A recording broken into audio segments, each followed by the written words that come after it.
So here is the Jegs foldable geared engine stand, part number 80102. And I got my small block 350 on it. I did have the complete engine with heads, rotating assembly, and everything on it, and it held very well. It does have some play, like what you would read in the reviews, but it does hold the engine very nice. No flex at all, at least from what I can see. And this pan right here isn't actually for an engine stand, it's for a washing machine. And here is, it's made by Camco USA. It is 30.5 by 34.5. And it works very well. As you can see, caught all the oil and coolant. So some of the reviews state that the box came completely destroyed. For me, the box came very well. Almost no holes. Did not come destroyed at all. It did come with the plastic ties that keep the box from coming apart. And for some reasons, half of the box was in a plastic cover, it was just covered in plastic, and then the other half wasn't. I'm not sure why. This comes with no instructions, but it does come with a diagram. Here you go. This is the diagram, the only thing that comes with it. But from this diagram, you can just tell where everything goes. The hardest part was putting on the wheels, because the wheels on the legs, because the tubing is so narrow you cannot fit your hand through it. But here it is. I'm going to show you full rotation, 350 iron block. It does have some play on the handle. Sometimes it takes a full turn or half a turn for it to start turning. I'm not sure why.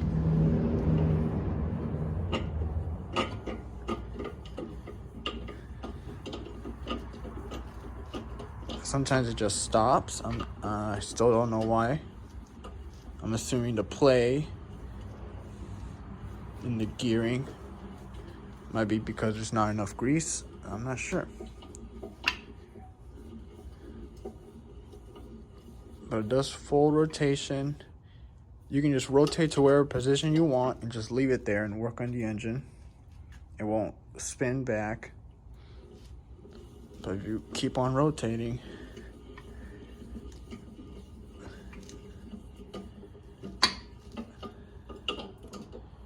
there we go.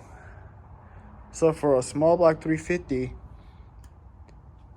I had to use 3.5 inch 5/8/16 by 3.5 inch bolts, grade 8 4, and then I used 2 grade 8 washers, a smaller one and then a thicker, I think this is 1/2 inch washer, but it's used as a spacer because I was afraid of the bolt bottoming out on the block. So here is where you'll lubricate the gearing. This goes to the gearbox and this goes to the shaft. And there's a plate, access plate, with 3 screws. I already have one apart.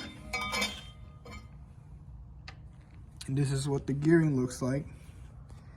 This is the grease it came with, this brown grease. I'm not sure what type of grease it is or what brand. But there also is a access plate down here where you can access the bottom of the warm gear, but I'm going to be adding grease. I'm going to be removing all the grease as possible, and I'm going to be replacing it with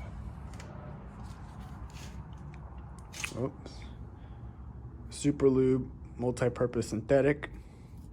This is, I think, 14 ounces, 14 or 16. 14, yeah, right there, 14.1.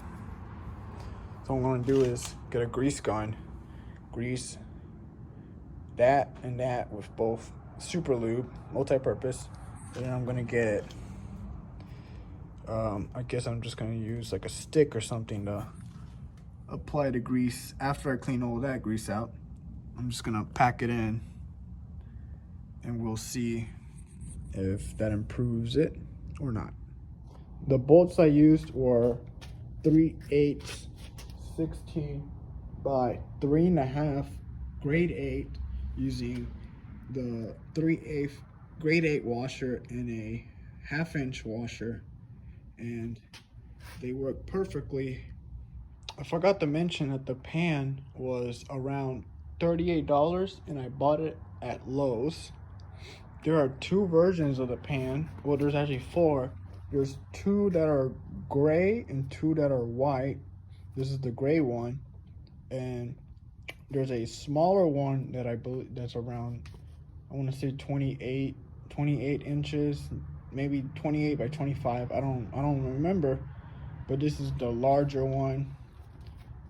From when I went to Lowe's, they only had two sizes, and this was the larger one, which is 35 by 34 and a half. I mean 30 and a half by 34 and a half. So a problem I have with this stand is the color. I don't mind it being yellow, but since you're gonna be working on an oily engine, you're gonna be getting that oil all on the stand, the handle. I cleaned it up a little, but you can see that's just all oil and just grease from the engine. And you're gonna have to be cleaning this almost every time you touch it, if you're not wearing very clean gloves. So I lubed up the gear using the Super Lube, as you can see. I'm not really sure how much I added, but I'm pretty sure this is good enough, really. Enough for it to be lubed. So what I did is I added the lube by packing it into the gears and then just spinning it clockwise. And that clockwise motion sucked up the lube and added it into the gear. I did not add any lube. I did not add that. That's all from contact from the gear and the grease on the gear.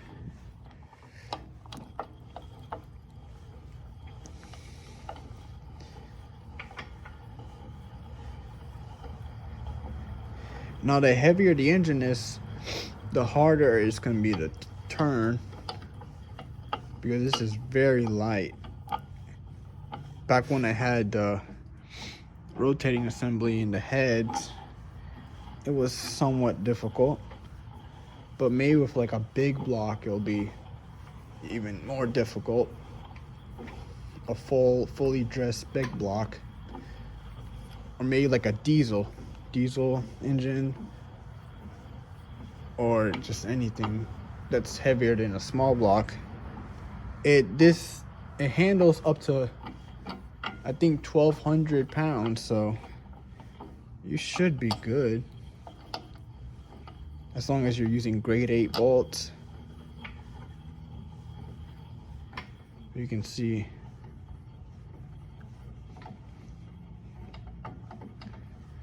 I'm actually gonna go faster.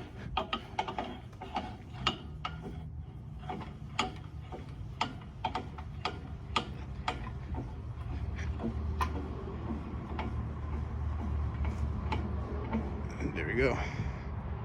I think I did 2 full rotations. Also, one problem I had was the rotating head is not the same on the top and bottom. The bottom is wider. It's more of a trapezoid shape. I'm not sure if you can see that well, but the top is shorter and the bottom is wider. So what happened was, the first time I was trying to mount it was I had the bottom on the top. So the top would bolt on, but these wouldn't reach the bottom because the top is more narrow than the bottom. So I was only able to have 3 arms bolted on. So if you're not able to bolt on your all 4 arms together, you just gotta make sure that the top is more narrow than the bottom. Also, another problem I have is that the casters do not lock in place. So if you're using like a long, the problem I was having is I couldn't get the head bolts off, and I had to use a long breaker bar. And every time I try to use that breaker bar, either the front or the rear would move. So you're probably gonna have to get locking casters either on the front or in the rear or both, because this thing moves around very easily.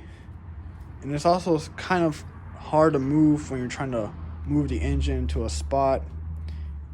You really can't move it from the stand itself. You're going to have to push it with by the engine, because that's just really small to handle, and it just does not want to go straight sometimes. You're going to have to wiggle it around for it to go into the spot you would like it to stay in. So here is the stand. I took the engine to a machine shop. So now I'm able to fold the legs and store the hoist in the stand. The legs come out really easy. They go into these brackets that just hold them. And these are the bolts that are used to pinch the legs into the frame. You can see right here, that's where the bolt bit into to pinch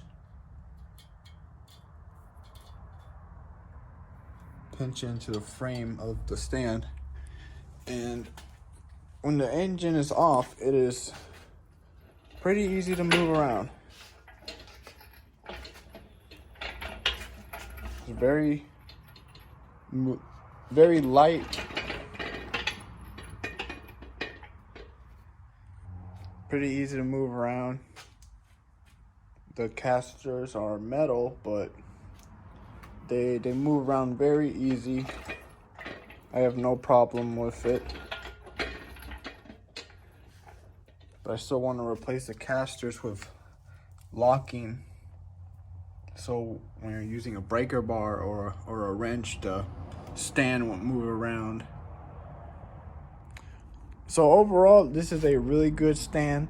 The price is a little bit high, but hopefully this is a stand that I plan on keeping forever, so I'll never have to pay for another stand. Hopefully not.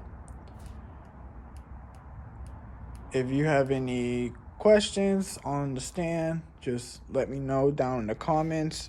I'll be leaving a link to the page in the description. Like and subscribe if you want, and I'll see you guys soon. See ya.